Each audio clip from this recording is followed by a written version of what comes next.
got it out. A little bit of work, but we got it done.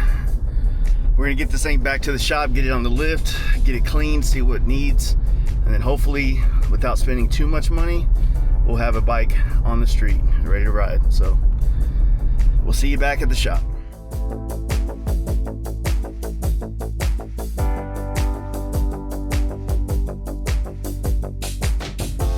All right, guys, we got the bike here at the shop. I'm gonna spray this thing down, then pressure wash it, see how it looks underneath all this grime. Hopefully the motor's not too, chipped up or roast out or looking, so.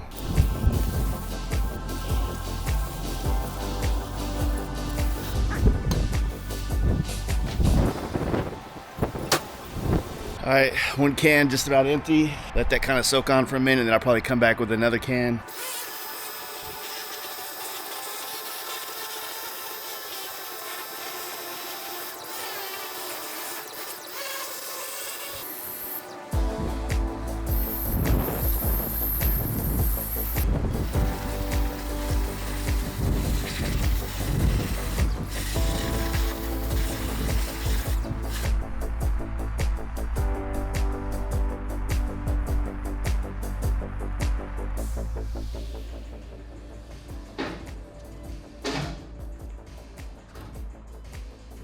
You know, it's actually pretty clean. Like inside here, it's not a lot of gunked up stuff. So I don't know, man, I might be kind of lucky here. Definitely the outside of the motor was caked in a lot of oil. Mind you, this thing was sitting for the last 16 years. We can get this carb off, get it cleaned, get all the fluids drained, new battery, all that stuff, and get this thing started. We'll know whether or not this was a great purchase or not. So after a couple quick little inspections with it up on the lift, this little makeshift bracket they made was just hand tightened into there. Missing an exhaust bolt, another one here as well. Not a big deal, but like I said, you just want to go through it all, figure out what it's missing, see if it's been tampered with much. I wanted to get everything off, see if I can get some things on order. That way, while I'm doing the things that pay the bills, there'll be things on the way for this project. Let's get this exhaust off, get this carburetor off, probably pull the tank, and that'll give me a better perspective of what I got going on in this whole area here.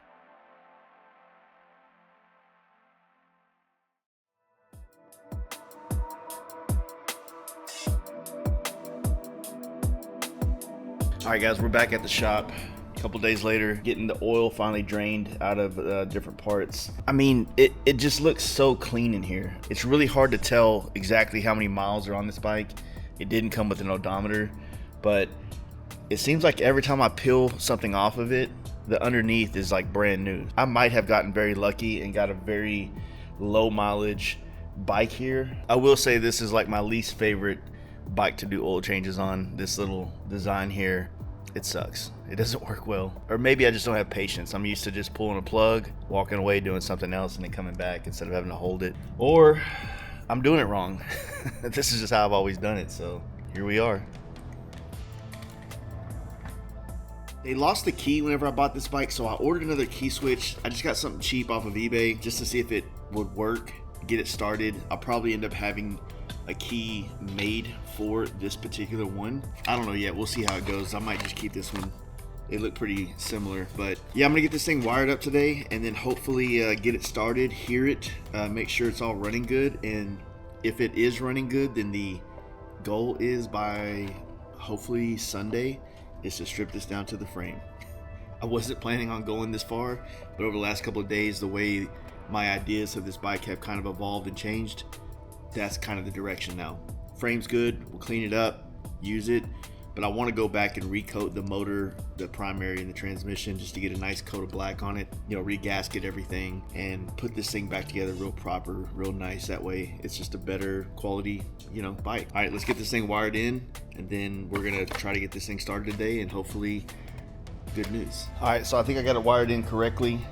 Like I said, just threw this on. I haven't got any gas in it yet, but I'm gonna try to start it just to see if the starter will actuate, see if I can get the motor to turn over.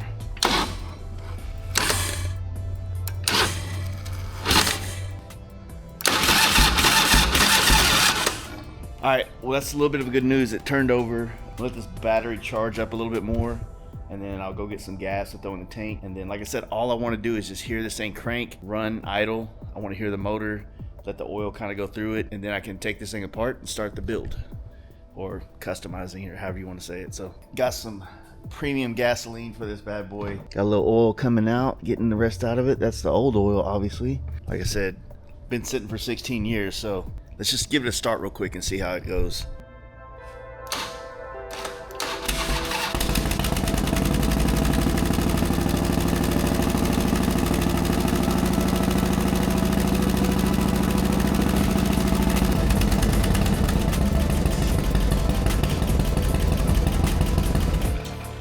Well, I would say that it runs. A lot of the ticking was actually probably an exhaust leak that I was hearing, but once it kind of idled down to the lower RPM, sounds good. I think that we're golden on this situation, and I can move forward with the rest of this project. Time to order some parts. I want to get this motor out of the frame, the wear on the black. I want to get that cleaned off and recoated so it looks fresh. Same thing with the transmission. The most important part of what we just did was to make sure that this thing was going to work and that it ran, because I didn't want to invest a lot of money into this and have to buy a motor for it. So good news.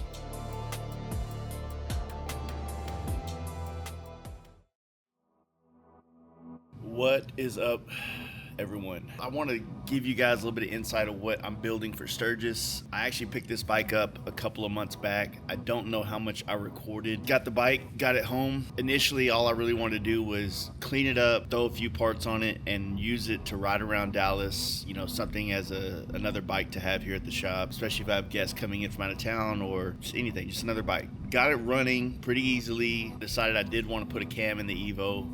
Pulled the motor out. The run out was insane on this thing. So with the run out being bad, I started looking for another motor or a solution to get another motor built for it or something like that. It somewhat paused the whole plan on this bike. I thought about just parting it out. I didn't know what I was going to do. And then went on this bike trip. If you're watching this channel, then you just saw the part 1 through part 4 series. And while I was on that trip, I was riding next to my buddy Steve on the way home from California, and his dyno was just set up so nice. Leather pros, Ness fairing, the Ventura mount, so it was pretty high, and I kind of fell in love with it. Here's what we got so far.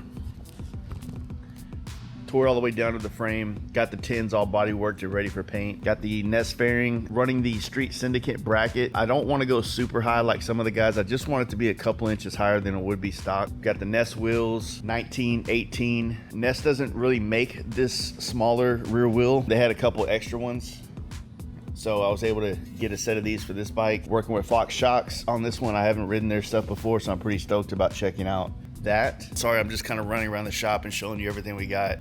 Got my buddy Hazmat Designs. He got all this powder coating done, so we had the cases completely taken apart. I wanted to go with a satin black on the cases. Got the rocker boxes, gloss, heads, satin, oil pump satin, pushrod tubes gloss. We got ARP going back on this bike. I try to do ARP on everything that I customize. Motor gaskets, crank bearings, Mikuni 42, which is my favorite carburetor. All the goodies. I'm actually taking the motor back to my buddy Russell, who's building this motor for me. We're gonna be handing this back off to him so he can get the motor back together so I can get it back in my hands. I got this box is transmission, all the stuff that's about to get powder coated, the satin black. And as you can see, Harley's powder coat back in the day was just trash. That's one of the downsides of getting older FXRs, is it's hard to find a clean motor. It's almost better to find a blonde motor than the ones that had the powder coat, because the powder coat's always chipping off on these things. So anyway, gonna get that recoated so it'll be nice and new. Had to set me up a little hydraulic press, parts washer. Wanted to be a little more efficient with like what I'm able to do here in the shop, and I've been needing a hydraulic press for so many years now, so I'm glad I kind of finally bit the bullet and did it. Also on this project, I've never built a transmission, but I've been wanting to for a long time, so I decided to pull the case apart, pull the cassette out, completely redo my transmission. I ended up getting with Baker, so we got a complete rebuild kit. We have the anti-overshift. I also have something I'm pretty stoked about running. I heard about this years ago whenever I did a podcast with Bert and the team out there, but this is called the N1 drum. And this is a shift drum that essentially, what it's going to do is it's going to take my neutral position and it's going to move it below first gear. So when I'm riding and I'm coming to a light, I can click all the way down the bottom of the gear set, and I'm going to be in neutral, and then click it up one and I'm in first gear, and then first, second, third, fourth, fifth. Also picked up all my exhaust stuff I needed to make another exhaust for this bike from Cone Engineering. This is the same setup I did on my FXR chopper, so I'm gonna try to show you guys this process. Yeah, I got some more parts on the way, some more stuff that we're gonna be running on this bike, but ultimately I just want to do a quick rundown, show you guys what we're working with, where I'm going with this, and get you kind of introduced to this next build that we're going to be jumping on and riding the Sturgis on. So I can't wait to ride this bike, vlog it for you guys, and show the whole thing. And as soon as Sturgis is over, we have a very new thing for me that I'm really stoked about doing, that I have to really hone some skills on. So this is my Born Free Texas build. I have a lot of stuff I got to do on that bike. I should be working on it right now, to be completely honest with you, but this right here is just, it's calling my name. So I want to get this done, and I think it'll get me in that customizing, creative kind of flow. And then I think Sturgis will allow me to scratch that itch and then come home and go just as hard as I can on this chopper for Born Free Texas. Whew, a lot going on. Bear with me. I'm going to try to share all this with you and take you on this journey. So, alrighty.